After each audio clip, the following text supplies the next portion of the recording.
तो आज स्टार्ट करते हैं विद्युत क्षेत्र। तो देखो विद्युत क्षेत्र क्या होता है।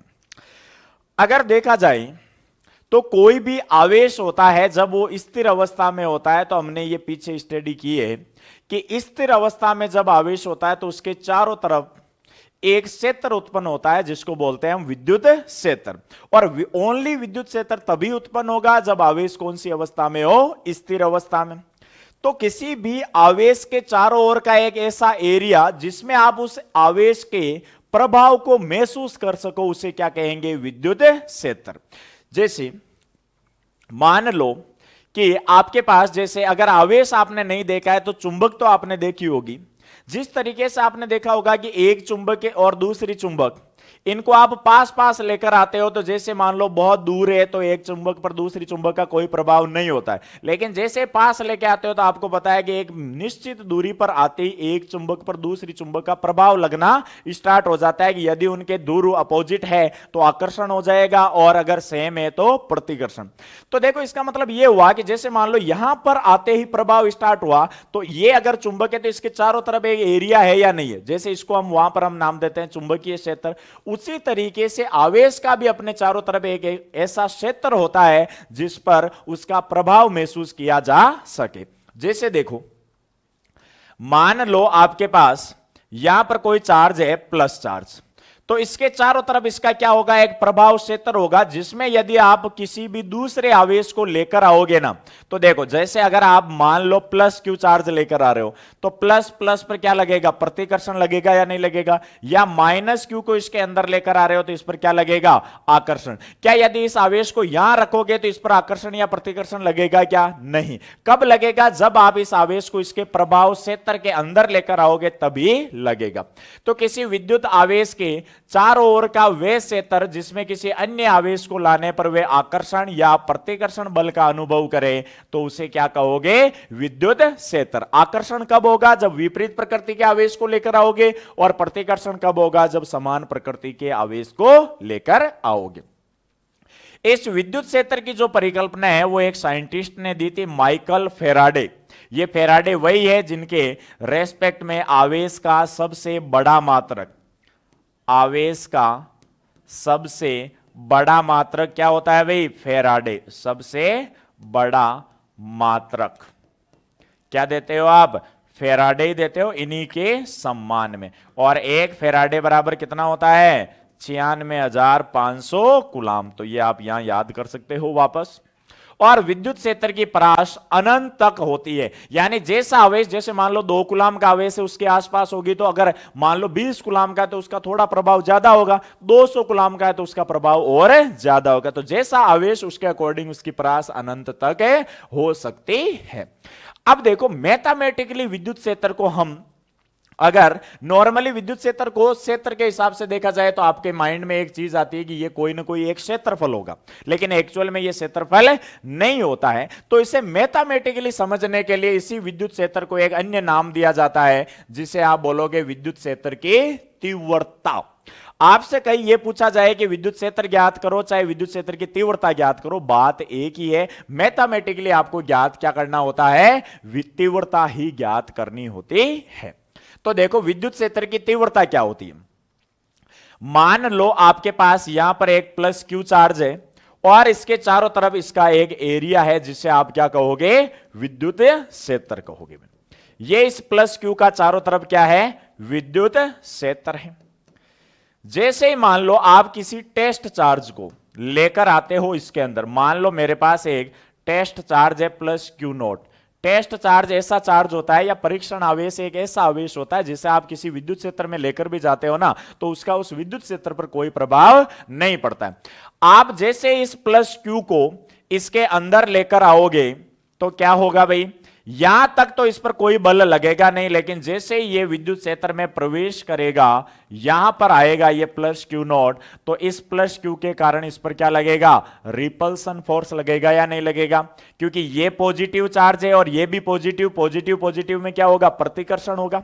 तो जैसे आपने इस चार्ज को विद्युत क्षेत्र में आप लेकर आए तो इस पर क्या लगेगा, प्रतिकर्षण बल लगेगा। तो मान लेते हैं कि यह प्रतिकर्षण बल कितना है भाई, ये है F, और किस पर लग रहा है, क्यू नॉट पर लग रहा है, तो इस एफ और इस आवेश का जो अनुपात होता है इसे ही क्या बोलते हैं, विद्युत क्षेत्र की तीव्रता। देखो डेफिनेशन, विद्युत क्षेत्र में किसी बिंदु पर एकांक धनावेश जितने बल का अनुभव करता है उसे उस बिंदु पर विद्युत क्षेत्र की तीव्रता कहते हैं।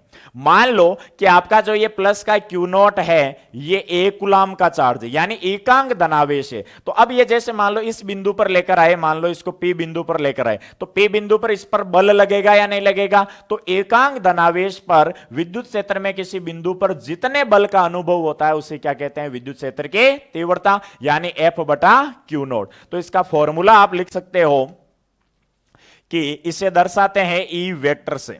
यह सदिश राशि होती है, विद्युत क्षेत्र कहो चाहे विद्युत क्षेत्र की तीव्रता वेक्टर क्वांटिटी होती है। तो ई वेक्टर बराबर हो जाएगा f vector upon q not, यह इसका फॉर्मूला होता है।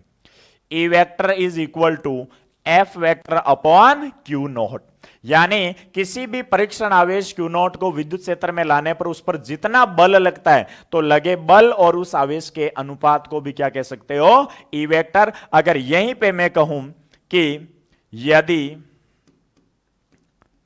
क्यू नॉट बराबर 1 कूलम हो तो ई वेक्टर बराबर क्या हो जाएगा, एफ वेक्टर। तो अब यह डेफिनेशन बन गई कि एकांक धनावेश पर विद्युत क्षेत्र में किसी बिंदु पर एकांक धनावेश, ये एकांक हो गया, जितने बल का अनुभव करता है उसी बल को क्या कहते हैं, विद्युत क्षेत्र की तीव्रता। यह सदिश राशि होती है। अब देखो विद्युत क्षेत्र की तीव्रता के लिए कुछ आपको और पॉइंट आपको ध्यान में रखना है। आपके सामने ई वेक्टर बराबर आया है f vector upon q not, जहां पर क्यू नॉट क्या है, परीक्षण आवेश है जिसको आप विद्युत क्षेत्र में लेकर आ रहे हो।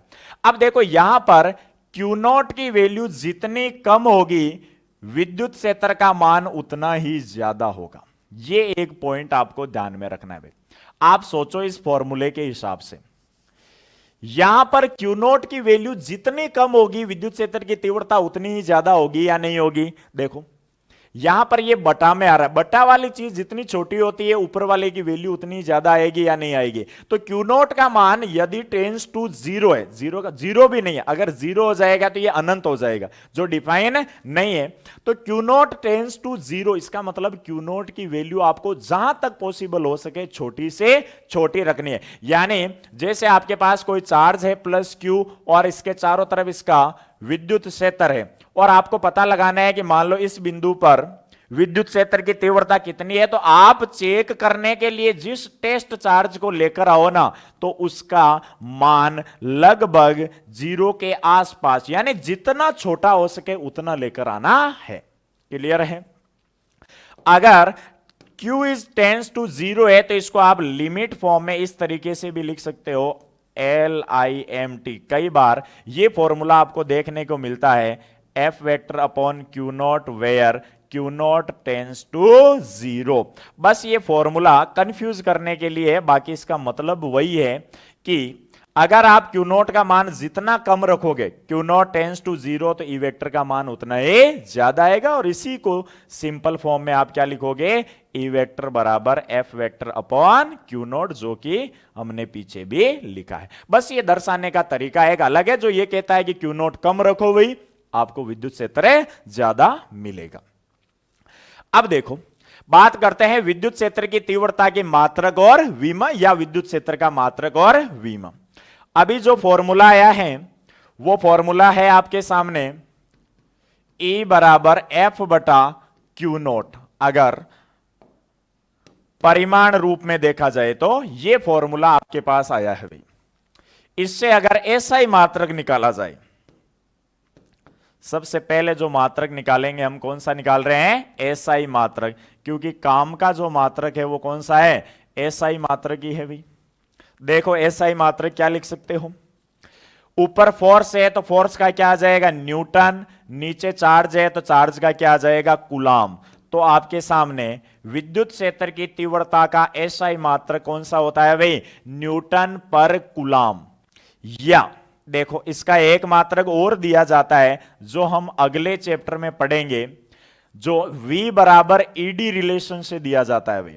V बराबर ईडी एक रिलेशन होता है जो E बराबर V अपॉन डी। V होता है यहां पर विभवांतर, क्या होगा, विभवांतर, अगले चैप्टर में पढ़ेंगे। और D होती है दूरी। तो विभवांतर बटा दूरी से भी एक रिलेशन आप दे सकते हो, एक मात्रक आप दे सकते हो। क्या हो जाएगा भाई, वोल्ट का क्या हो जाएगा रे, विभवांतर का क्या हो जाएगा, वोल्ट। तो इसको V से दर्शाओगे और नीचे दूरी, दूरी को किससे दर्शाओगे, मीटर से। तो वोल्ट अपॉन मीटर भी एक मात्रक इसका दिया जाता है भाई। दोनों आपको याद रखने हैं कि विद्युत क्षेत्र की तीव्रता के एसआई मात्रक कौन कौन से होते हैं। तो या तो न्यूटन पर कूलाम या फिर वोल्ट पर मीटर। इसी को और किस रूप में लिख सकते हो, वोल्ट, सॉरी, ये हो जाएगा तुम्हारे न्यूटन कूलाम इनवर्स, या फिर क्या कह सकते हो, वोल्ट मीटर इनवर्स। इस रूप में भी आप इस मात्रक को लिख सकते हो, एक ही बात है। तो ये आ गया तुम्हारे एसआई मात्रक। सीजीएस में लिखना चाहो तो लिख सकते हो, बाकी इतना यूजफुल नहीं है। न्यूटन की जगह क्या हो जाएगा, डाइन, कूलाम की जगह स्टेट कूलाम, लेकिन वो कोई यूजफुल नहीं है। अब बात करते हैं नेक्स्ट वीमा की। देखो वीमा क्या होगी भाई, तो सूत्र से ही निकाल सकते हो आराम से वीमा। ऊपर बल है तो बल की विमा क्या होती है, m1 L1 T-2। नीचे चार्ज है तो चार्ज की विमा क्या होगी, A1 T1। इसको सोल आउट करोगे तो आपको विमा मिल जाएगी m1 L1, ये ऊपर जाएगा तो T-3 A-1। ये आपके सामने विमा निकल के आती है वही विद्युत क्षेत्र की तीव्रता की। ये हो जाएगी आपके वीमा। दोनों चीजें अच्छी तरीके से याद करना है आपको। एसआई मात्रक न्यूटन पर कूलाम या वोल्ट पर मीटर, और वीमा m1 L1 T-3 A-1। और राशि कैसी होती है, ये सदिश राशि होती है।